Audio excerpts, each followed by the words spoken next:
जय श्री राम दोस्तों, स्पिरिचुअल ज्ञान हिंदी कहानी में आप सबका दिल से स्वागत है। आज की कहानी है बूढ़ी सास की हिटलर बहू। 24 घंटे से भी ऊपर हो गए थे शकुंतला जी को कमरे में बंद किए हुए। 24 घंटे बाद जब बेटे ने दरवाज़ा खोला तो शकुंतला जी अपने बेटे के पैर पकड़ते हुए बोली, बेटा, इस पापी पेट में बहुत जोर की भूख लग रही है, अब नहीं रहा जा रहा, रात की बची हुई बासी रोटी ही दे दे। पता नहीं कैसे बेटे को थोड़ा सा रहम आ गया और रात की बची हुई 2 बासी रोटी और थोड़ा सा गुड़ प्लास्टिक की टूटी हुई प्लेट में रखकर पटकते हुए बोला, ले बुढ़िया, ठूस ले। शकुंतला जी उस थाली को उठाती हैं और देखती हैं। थाली में 2 सूखी रोटी और थोड़ा सा गुड़ देखकर बेटे से कहती हैं, बेटा, तू तो जानता है मेरे दांतों से ये सूखी रोटी चबाई नहीं जाएगी। बेटा, अगर तुम कुछ खिचड़ी दलिया बहू से बनवा देते तो मैं आराम से खा लेती। तो बेटा कहता है, बुढ़िया, तेरी बहू कोई तेरी नौकरानी है, बेचारी दिन भर काम करते करते थक जाती है, अभी थोड़ी देर पहले ही आराम करने गई है, अब तेरे लिए पकवान बनवाऊं? चुप करके जो दिया है वही खा ले, वरना पड़ी रहे भूखी इसी कमरे में। तीर के समान बेटे की बातों को सुनकर शकुंतला जी की आंखों में आंसू आ जाते हैं। चुपचाप अपने पास रखे हुए पानी के लोटे को उठाती हैं और दोनों रोटियों को पानी में भिगो देती हैं और उसी में गुड़ को भी भिगो देती हैं। जब रोटी और गुड़ अच्छी तरह भीग जाता है तो शकुंतला देवी जी गुड़ और रोटी खा लेती हैं। खाना खाकर शकुंतला देवी जी ईश्वर का धन्यवाद करती हैं और वह प्लेट उठाकर धीरे धीरे आंगन में जाती हैं और वहीं बैठकर हैंडपंप के पास प्लेट को धोकर रख देती हैं और वापस अपने स्टोर रूम वाले कमरे में आ जाती हैं। स्टोर रूम आंगन के एक कोने में बना हुआ है जहाँ रोशनी बहुत कम आती है और उनके कमरे में लाइट भी नहीं थी। दिन में समय में भी कमरे में बहुत अंधेरा सा रहता था। उन्होंने अपने बेटे से बहुत बार बोला, बेटा, मेरे इस कमरे में एक छोटा सा बल्ब लगा दे, रात में चलने फिरने में बहुत परेशानी होती है। तो बेटा इतनी सी बात पर ही भड़क गया कि माँ, मुझे कोई और काम नहीं है, बस आपके ही फालतू काम करता रहूँ, और रात को कौन सा आपको कमरे में सुई पोनी है जो बल्ब की ज़रूरत है। बेकार में बार बार एक ही बात को बोलकर मेरा दिमाग खराब करती रहती हो। कितनी बार कहा है चुपचाप अपने कमरे में पड़ी रहा करो। माँ को उल्टा सीधा बोलकर अमित वहाँ से चला जाता है। शकुंतला जी अपने बेटे की बातों से दुखी होकर अपने पति की तस्वीर के सामने बैठ गईं और अपने अतीत के पन्नों में खो गई। शकुंतला जी पहले अपने बेटे के संग नहीं बल्कि अपने पति के संग गांव में रहती थीं। उनके पति गांव के बहुत ही इज्जतदार व्यक्ति थे। सब लोग उनका बहुत ही मान सम्मान किया करते थे। उनके पति गौरी शंकर जी का अभी 6 महीने पहले ही निधन हो गया था। अमित के पिता के निधन के बाद शकुंतला जी को अमित और सुनीता गांव से तुरंत शहर लेकर आ गए, क्योंकि गांव में अब शकुंतला जी की देखरेख करने वाला कोई नहीं था। इसलिए मजबूरन अमित और सुनीता को शकुंतला जी को अपने साथ शहर लेके आना पड़ा। वह मजबूरन शकुंतला जी को ले तो आए थे, मगर रोज़ सुनीता शकुंतला जी पर किसी न किसी बात को लेकर हमेशा ताने मारती रहती थी। सुनीता ने शकुंतला जी को बस घर की कामवाली बनाकर रख दिया था। उसे तो एक फ्री फंड की काम वाली मिल चुकी थी। सुनीता शकुंतला जी से इतना काम करवाती थी कि शकुंतला जी की हालत दिन पर दिन खराब होती जा रही थी।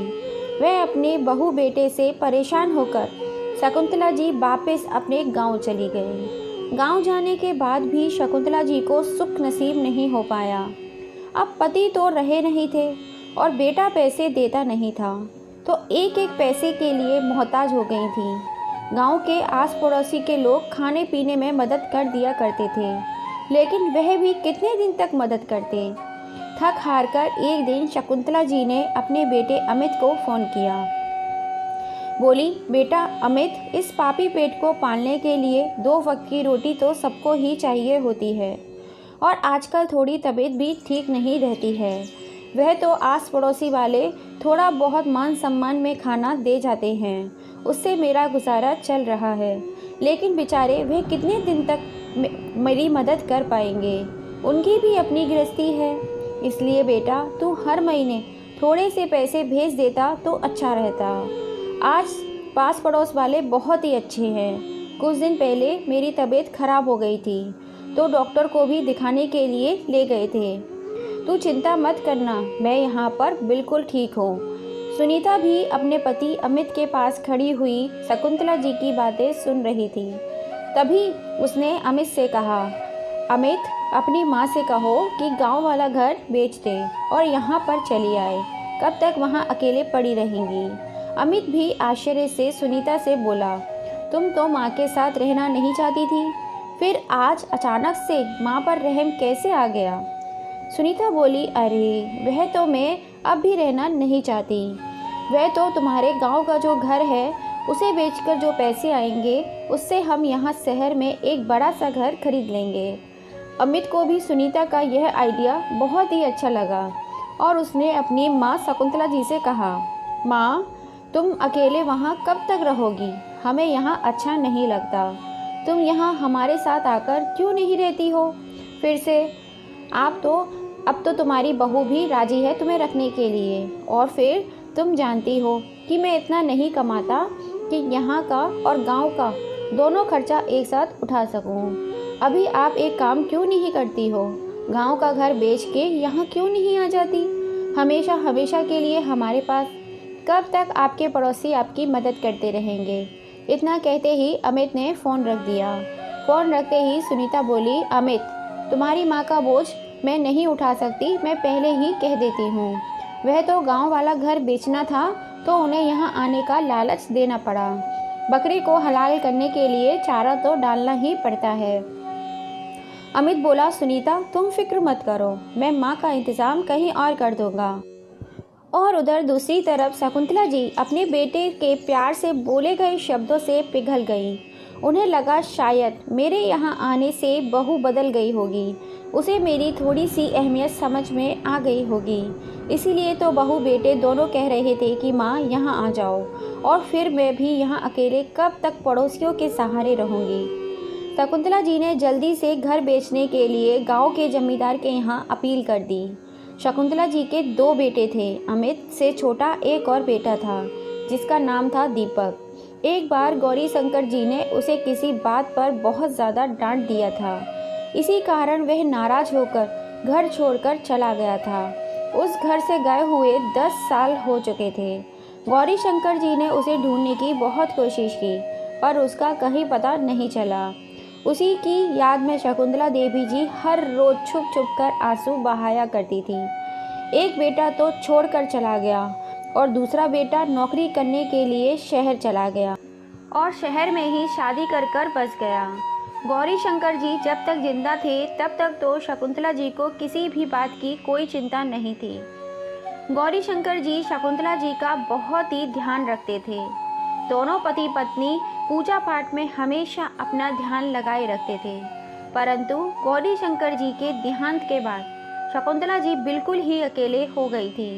बेटे बहू थे लेकिन वह भी बस नाम मात्र के। अकेले होने का दर्द सहन करते करते वह थक चुकी थी। इसीलिए वह अपने बड़े बेटे अमित ने जब इतने प्यार से उनसे कहा तो वह मना नहीं कर पाई। इसीलिए शकुंतला जी अपना गांव वाला घर बेचने के लिए तैयार हो गई, वरना उस घर में से उनकी बहुत सारी यादें जुड़ी हुई थी, क्योंकि शकुंतला जी उसी घर में दुल्हन बनकर आई थी गौरी शंकर जी के संग। अपने पति और बच्चों के संग बिताए हुए छोटी छोटी यादें उसी घर में बसी हुई थी। वह घर नहीं, उनकी आत्मा थी।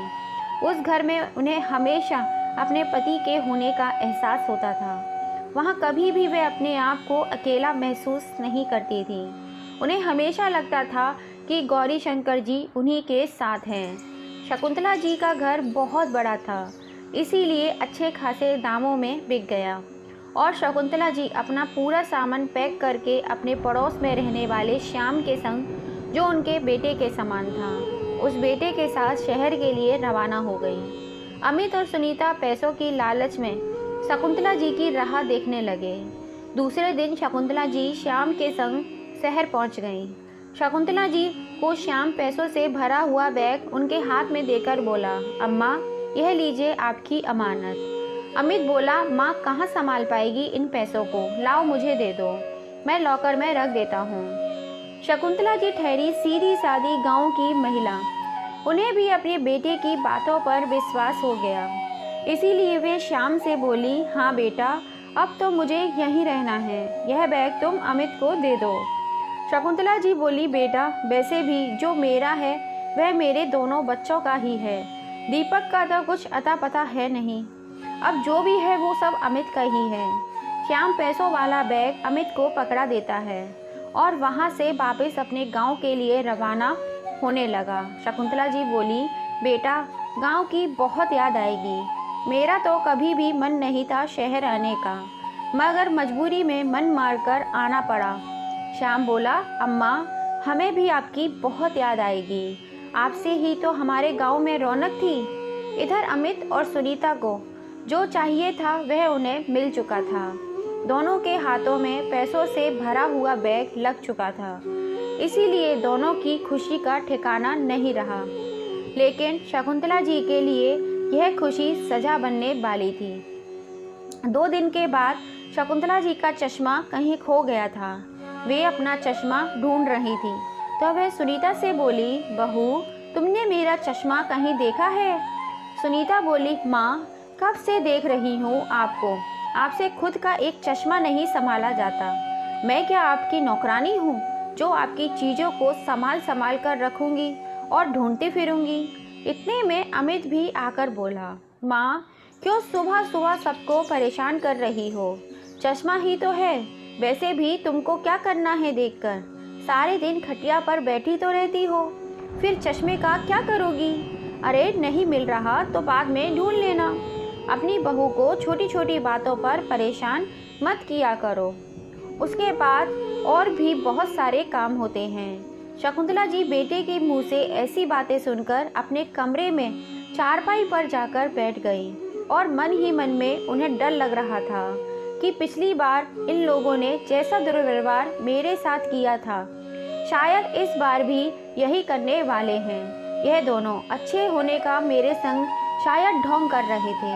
हे भगवान, मेरी तो बुद्धि खराब हो गई थी जो मैं अपने बेटे की बातों में आकर अपना घर बेच आई। अब तो मैं कुछ कह भी नहीं सकती, नहीं तो ये घर से निकाल देंगे, फिर मैं कहाँ जाऊँगी? ये सारी बातें सोचते सोचते शकुंतला जी कब अतीत के पन्नों में खो गई। गौरी शंकर जी शकुंतला जी को बहुत मान सम्मान दिया करते थे।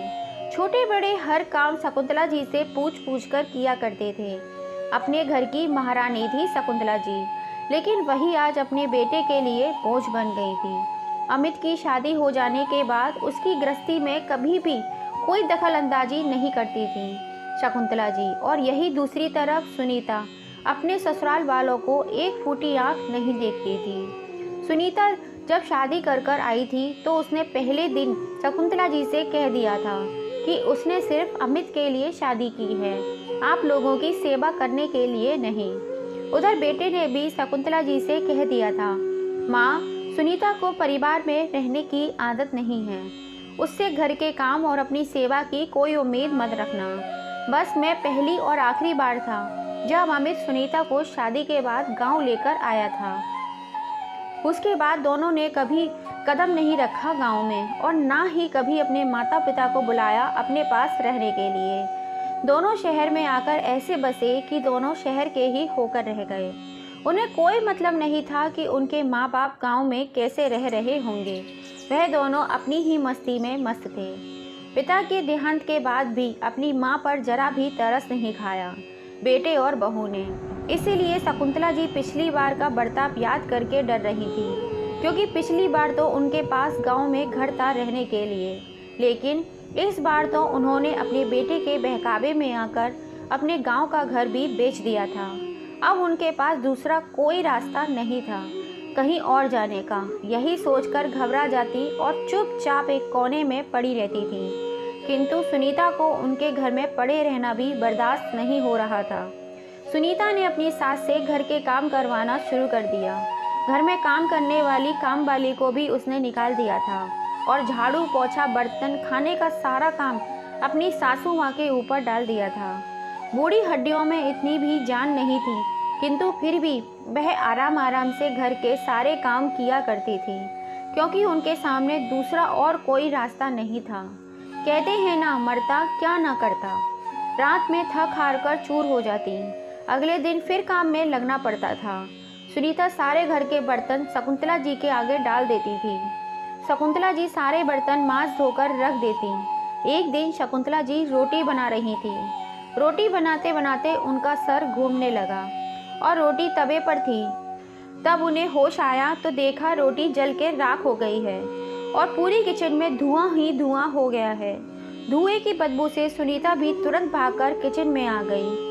किचन में धुआं और जली हुई रोटी देखकर वो आग बबूला होने लगी और गैस के पास रखा हुआ गरम गरम चिमटा उठाकर अपनी सास को दे मारा, जो शकुंतला जी के सीधा गाल पर जाकर लगा। उन्हें पहले से ही इतने चक्कर आ रहे थे और बहू के हाथों से गरम गरम चिमटा खाने के बाद तो वे नीचे ही गिर पड़ी। गाल पर लगे चिमटे का दर्द इतना नहीं था जितना उनके दिल में बहू के इस भयंकर रूप का था। बहू के इस भयंकर रूप को देखकर वह वहीं एक कोने में बैठकर डरी सहमी कांप रही थी। शकुंतला जी की आंखों से बस आंसू बहे जा रहे थे, किंतु बहू को यह भी सहन नहीं हुआ। उसने और भी बुरा भला बोलना शुरू कर दिया। बुढ़िया, तू तो आज मेरी पूरी किचन को आग लगा देती। तू क्या चाहती है? तेरे साथ साथ हम भी जलकर मर जाएं? अरे तेरी तो उम्र हो गई है, हमें क्यों मारने पर तुली हुई है? तुझसे हमारी खुशी बर्दाश्त नहीं होती। गांव से शहर क्या आ गई, तेरे तो पंख ही लग गए। अमित भी इस समय ऑफिस से घर आया था और सुनीता की आवाज़ सुनकर सीधा किचन में गया। एक कोने में बैठी कपकपाती डरी सहमी माँ को पूछने की बजाय अपनी पत्नी की साइड लेते हुए बोला, बुढ़िया, अकल क्या तेरी घास चरने के लिए गई है?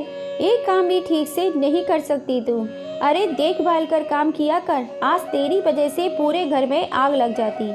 और दोनों मिलकर माँ को जब तक सुनाते रहे तब तक उनका मन नहीं भर गया। और शकुंतला जी एक कोने में बैठी रोती बिखलाती हुई दोनों की बातें सुन रही थी। फिर दोनों पैर पटकते हुए माँ को सुनाकर रसोई से बाहर चले गए। इधर शकुंतला देवी जी के जख्मों को देखने वाला कोई नहीं था। वे बस वहीं बैठी बैठी आंसू बहाती रही और भगवान से शिकायत कर रही थी, हे भगवान, बुढ़ापे में कैसी परीक्षा ले रहे हो मेरी। एक बेटा घर छोड़कर भाग गया और दूसरा बेटा जिसे अपनी माँ की रत्ती भर भी परवाह नहीं है। मेरे पति भी मेरा साथ छोड़कर चले गए। अब तुम ही बताओ मैं कहाँ जाऊँ। शकुंतला जी दुख के सागर में बहती जा रही थी। बेटे बहू को जरा भी उन पर दया नहीं आई। सुबह से शाम हो गई, शकुंतला जी ने एक घूंट पानी भी नहीं पिया था और दोनों बहू बेटे मज़े से खा पीकर अपने कमरे में चले गए। किसी ने भी अपनी माँ के बारे में एक बार भी नहीं सोचा। पूरे दिन से भूखी प्यासी शकुंतला जी आधी रात में भूख के मारे उनकी आंतें सिकुड़ रही थी। जब सहन नहीं हुआ तो रसोई घर में जाकर देखा कि कुछ होगा तो इन भूखी आंतों को दे दूंगी, परंतु वहाँ पर कुछ नहीं था। फिर इन्होंने सोचा फ्रिज में दूध होगा, एक गिलास दूध ही पी लेती हूँ। जैसे ही फ्रिज खोला और दूध का भगोना बाहर निकाला, रात के अंधेरे के कारण दूध का भगोना हाथों से फिसलकर नीचे गिर गया। कहते हैं जब समय साथ न दे तो ऐसे ही होता है। बर्तन गिरते ही बेटा और बहू जाग खड़े हुए और शकुंतला जी के हाथ पैर फूलने लगे। अमित और सुनीता दोनों भागे भागे किचन में आए और दूध का भगोना गिरा हुआ देखकर दोनों जल भुन गए और बहू ने अपने पैर से चप्पल निकालकर अपनी सास को सर पे दे मारी। बहू के हाथ से चप्पल खाकर शकुंतला देवी जी की जोरदार चीख निकल गई। अमित अपनी माँ के ऊपर हो रहे अत्याचार के बारे में बोलने की जगह वहीं पर भीगी बिल्ली बनकर खड़ा रहा और सुनीता पैर पटकती हुई अपने कमरे में चली गई। पीछे पीछे उसका पति अमित भी कमरे में चला गया। बेटा बहू तो अपने कमरे में चले गए, परंतु शकुंतला देवी जी वहीं फर्श पर पड़ी आंसू बहा रही थी। दोनों में से किसी ने भी यह नहीं सोचा कि माँ को कितनी तकलीफ हो रही होगी। बहू के हाथों से चप्पल खाकर आज तो शकुंतला देवी जी की पूरी तरह ही टूट चुकी थी। सुबह बहू ने गरम चिमटा उनके गाल पर मारा था, जिससे उनका आधा गाल जला हुआ था और अभी पूरा एक दिन बीता भी नहीं कि रात को बहू ने उन्हें चप्पल उठा के दे मारी। जैसे तैसे करके शकुंतला जी वहाँ से उठी, अपने कमरे में गईं। वैसे भी बुढ़ापे में बूढ़ी हड्डियाँ जवाब दे देती हैं। एक तो भूख से आंतें सिकुड़ रही थी, ऊपर से बहू को मार का दर्द उनसे सहन नहीं हो रहा था। आंखों से झरझर आंसू बह रहे थे। पर उनके आंसू देखने वाला कोई नहीं था। वह अपनी चारपाई पर लेट गई। रोते रोते उनकी आंखों को कब नींद ने अपने आगोश में ले लिया पता ही नहीं चला। ऐसा महसूस हुआ कि गौरी शंकर जी उन्हीं के पास में बैठे हुए उनके आंसू पोंछ रहे हैं और कह रहे हैं, चिंता मत कर शकुंतला, सब ठीक हो जाएगा। आप मुझे छोड़कर कहाँ चले गए? देखिए आपके जाने के बाद क्या हालत हो गई है मेरी। कहते कहते शकुंतला जी जोर जोर से रोने लगी। गौरी शंकर जी बोले, चुप हो जाओ शकुंतला, रो मत, भगवान जल्दी ही तुम्हारी सहायता करेंगे। तभी उनके कानों में बहू के चिल्लाने की आवाज़ गूंज रही थी और उनकी आंख खुल जाती है तो वह अपने आसपास देखती हैं। गौरी शंकर जी कहीं नहीं थी, वह बस सपना देख रही थी। बहू चिल्लाकर शकुंतला जी को कहती है, कब तक पलंग पर पड़ी पड़ी सोती रहोगी महारानी? चल उठ, काम कर। ये काम तेरा मरा हुआ पति करेगा क्या? दिन भर बैठी बैठी बस खाती रहती है और काम करने के नाम पर मौत आती है। शकुंतला जी जल्दी से उठकर जाती हैं। वैसे ही उन्हें 2 दिन से बहुत चक्कर आ रहे थे, परंतु अगर वे काम नहीं करेंगी तो आज भी उन्हें खाने को नहीं मिलेगा। यही सोचकर वे काम पे लग जाती है। सारा काम करने के बाद बहू शकुंतला जी को 5 दिन पुरानी फ्रिज में रखी हुई ब्रेड और चाय लाकर देती है। शकुंतला देवी जी ब्रेड और चाय को देखकर ऐसे टूटती हैं जैसे कितने वर्षों से भूखी हों। खाते खाते उनकी आंखों से आंसू आ रहे थे। एक समय था जब वह अपने घर पर पता नहीं कितने भूखे लोगों को खाना खिलाया करती थी और आज उनकी वही हालत हो गई है। एक रोटी के लिए बहू बेटे की मोहताज हो गए। उनके दिल से बस यही आह निकल रही थी, हे भगवान ये दिन किसी दुश्मन को भी मत दिखाना। इसी तरह धीरे धीरे समय व्यतीत हो रहा था। एक दिन अमित और सुनीता ने शकुंतला जी के पैसों से बड़ा सा घर खरीद लिया। दोनों पैसों के लालच में इतने अंधे हो गए थे कि उन्हें कुछ और दिखाई नहीं दे रहा था। अब बहू के बेटे के दिमाग में माँ को वृद्धाश्रम भेजने का प्लान चल रहा था और खुद पुराना घर बेच के नए घर में शिफ्ट होना चाहते थे। दोनों कमरे में बैठ के माँ के वृद्धाश्रम भेजने की प्लानिंग कर रहे थे। तभी ये सारी बातें शकुंतला जी के कानों में पड़ जाती हैं। शकुंतला जी बेटे और बहू के पैरों में गिरकर मिन्नत मांगने लगती हैं, किंतु बहू बेटे तो जैसे अंधे गूंगे बहरे हो चुके थे। उन्हें अपनी माँ की कोई बात सुनाई नहीं दे रही थी। फिर भी शकुंतला जी अपने बेटे बहू के आगे हाथ जोड़कर मिन्नतें कर रही थी। तभी घर के दरवाजे की डोल बेल बजी। अमित ने भागकर दरवाज़ा खोला और क्या देखा, उसे सामने उसका छोटा भाई सूरज खड़ा हुआ था। अमित को अपनी आंखों पर विश्वास नहीं हो रहा था। उसने आंखें फाड़ फाड़ कर देखा तो सचमुच उसका छोटा भाई सूरज उसके सामने खड़ा हुआ था। अरे छोटे, तू कैसा है? सूरज उसकी बात का कोई भी जवाब न देते हुए आगे बढ़ गया। माँ को नीचे फर्श पर बहू के पैर पकड़ते हुए देखा तो चौंक गया। उसे देखकर सुनीता की आंखें फटी की फटी रह गईं। माँ ने जब अपने बेटे को 10 साल बाद देखा अपनी आंखों के सामने तो उसे बूढ़ी आंखों पर विश्वास नहीं हुआ। सूरज अपनी माँ को सीने से लगाकर रोने लगा और अपने किए की माफ़ी मांगने लगा। उसने भी घर से भागकर बहुत बड़ी गलती की थी जिसका परिणाम उसे भुगतना पड़ा। फिर उसने बहुत मेहनत की और अपना एक बहुत बड़ा कारोबार कर लिया। वह पहले गांव गया था जहां से उसे पता चला कि बाबूजी का देहांत अभी 6 महीने पहले ही हुआ है। वह माँ और गांव बेचकर बड़े भाई के पास शहर में रहने लगी। वहां से वह अपने बड़े भाई का पता लेकर शहर आ गया। सूरज कहने लगा, मैंने तो सोचा था कि आप यहाँ मज़े से रह रही होंगी, किंतु यहाँ तो उल्टा ही है। इतना सुनते ही माँ और ज़्यादा रोने लगी और सूरज के पूछने पर शकुंतला जी ने उन दोनों के सामने ही सूरज को सारी बात बताई। अमित और सुनीता तो जैसे आंखें नीचे किए हुए पत्थर की मूर्ति बन गए थे। सूरज ने जब अपनी माँ के ऊपर हुए अत्याचारों के बारे में सुना तो उसका खून खौल उठा और वह चिल्लाकर बोला, भैया आप जानते भी हो कि माँ बाप क्या होते हैं। मैं जानता हूँ, मैंने अपने माँ बाप के बिना 10 साल निकाले हैं। या उन अनाथ बच्चों से जाकर पूछो जो माँ बाप के लिए तरसते हैं। आपने और भाभी ने मेरी माँ के साथ जो व्यवहार किया उसके लिए आपको कभी माफ़ नहीं करूँगा। अमित बोला, तू मेरा छोटा भाई है, ज़्यादा मत सिखा मुझे अपने बड़े भाई को क्या क्या करना चाहिए और क्या नहीं करना चाहिए। छोटा है और छोटा ही बनकर रहे। सूरज को अमित के मुंह से ये शब्द सुनकर और भी ज़्यादा गुस्सा आने लगा। उधर सुनीता शकुंतला जी की ओर जैसे ही बढ़ी, सूरज ने झट से जाकर उसे एक जोरदार तमाचा मारा। खबरदार जो मेरी माँ से अब कुछ और भी कहा तो। बहुत सहन कर लिया मेरी माँ ने। सूरज का गुस्सा देखकर दोनों पति पत्नी की आंखें शर्म से झुक गईं। फिर सूरज ने उनसे मकान के पेपर अमित से निकलवा लिए और अपनी माँ को लेकर गाड़ी में बिठाकर सबसे पहले अपने गांव गया। गांव ले जाकर शकुंतला जी ने सबसे मिली। सबसे मिलकर वह बहुत खुश हो गई।